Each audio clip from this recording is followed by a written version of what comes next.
आज चाहिँ हामी हाम्रो खेतबारीबाट यो माटोको नमुना चाहिँ कसरी लग्ने त भन्ने बारेमा यहाँहरूलाई जानकारी दिन गइरहेका छौँ। सर्वप्रथम चाहिँ हामीलाई चाहिने सामग्रीहरू जस्तो उपलब्ध भएसम्म चाहिँ यो सोइल अगर भन्छ। यो यदि उपलब्ध छैन भने चाहिँ हामीले त्यसै यो खुर्पीको सहायताले अथवा फाउडो हुन्छ नि हामीसँग कोदाली आदिले पनि हामी नमुनाहरू लिन सक्छौँ। त्यसको लागि चाहिँ हामीले प्रति रोपनी 5 देखि 6 वटासम्म चाहिँ हामी स्याम्पल लग्नुपर्ने हुन्छ, मतलब नमुना लग्नुपर्ने हुन्छ। एउटा चाहिँ म यहाँ एउटा खुर्पीले नमुना लिएर देखाउँदैछु कसरी लग्ने भनेर। पहिला चाहिँ हामीले यसरी माथितिर यो घाँसपातहरू यस्तो झारहरू आएको छ भने यसलाई चाहिँ सफा गर्नुपर्ने हुन्छ। यसरी सफा गरिसकेपछि हामीले चाहिँ यसलाई अङ्ग्रेजी अक्षरको भी सेपमा चाहिँ यसलाई यसरी चाहिँ एउटा खाडल खन्नुपर्ने हुन्छ। यसरी खनिसकेपछि चाहिँ जहिले पनि यो खाडल खन्दाखेरि चाहिँ हामीले यो खेतबारीको एकदम छेउछाउबाट हुन्छ नि र त्यो सँगसँगै हामीले सिँचाइ गर्ने कुलो नजिक, कुलो नहर आदि नजिकबाट पनि यो स्याम्पलहरू लग्नु हुँदैन। त्यो सँगसँगै यदि खेतमै हामीले आफ्नो बारीमै चाहिँ मलखातको थुप्रो लगाएछौँ भने त्यसको नजिकबाट पनि हामीले यो स्याम्पलहरू चाहिँ लगिँदैन। यो माटोको यो नमुना लग्दाखेरि हामीले यदि खाद्यान्न बाली तथा तरकारी बालीहरू लगाउँदैछौँ भने चाहिँ यसरी लगभग 15 देखि 20 सेन्टिमिटर गहिरो खाडलबाट चाहिँ हामीले नमुना लिनुपर्ने हुन्छ। त्यसै गरी यदि फलफुलको बगैँचा हो भने चाहिँ त्यसमा हामीले 3 फिट जति गहिरो खाडल खनेर त्यसको विभिन्न तहको माटोहरू को चाहिँ नमुना लग्नुपर्ने हुन्छ। यसरी खाडल खनिसकेपछि चाहिँ हामीले यहाँबाट एउटा माटोको स्लाइस चाहिँ टक्क यसरी यहाँबाट चाहिँ एउटा स्लाइस निकालेर त्यसलाई हामी नमुनाको रूपमा लग्छौँ।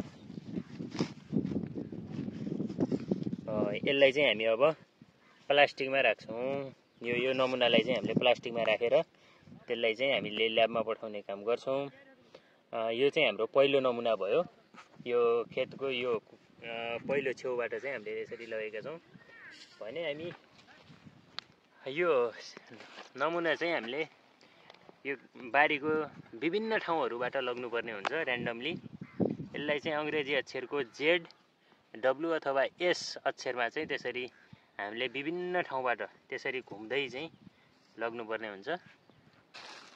यसरी नमुना चाहिँ हामी एउटा प्लास्टिकमा राख्छौँ। लगभग एक खाल्डोबाट यति नमुना जति यति माटो चाहिँ हामी लग्छौँ है त।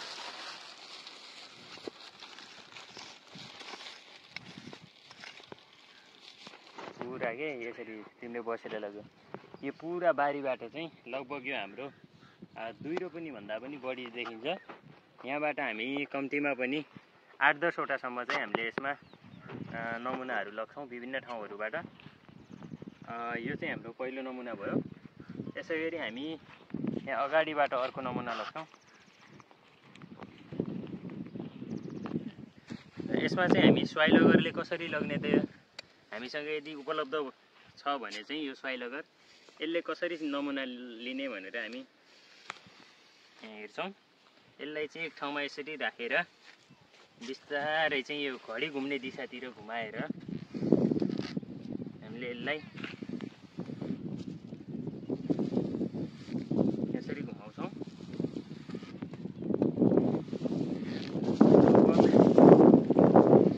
10-15 सेन्टिमिटरसम्म यो गहिरो गइसकेपछि चाहिँ हामी यसलाई निकाल्छौँ माथि।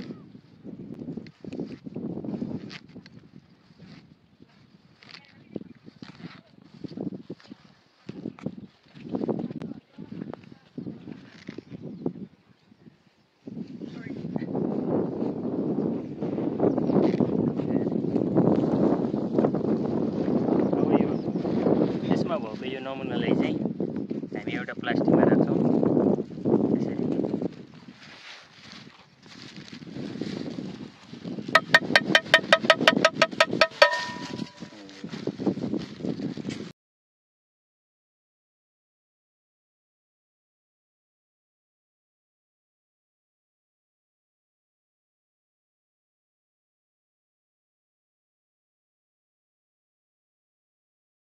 यदि यस च्यानललाई सब्स्क्राइब गर्नुभएको छैन भने चाहिँ यस्तै जानकारीमूलक भिडियोहरू हेर्नको लागि सब्स्क्राइब गर्नुहोला र हामी अगाडिको पाटो चाहिँ सुरु गर्छौँ।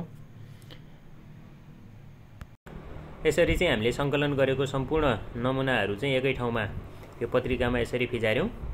यो फिजारिसकेपछि यसमा भएका विभिन्न बोट बिरुवाका जराहरू, ढुङ्गाहरू अथवा अन्य यस्तो माटोका यो डल्लाहरूलाई चाहिँ हामी फोडेर यसलाई मसिनो बनाउँछौँ।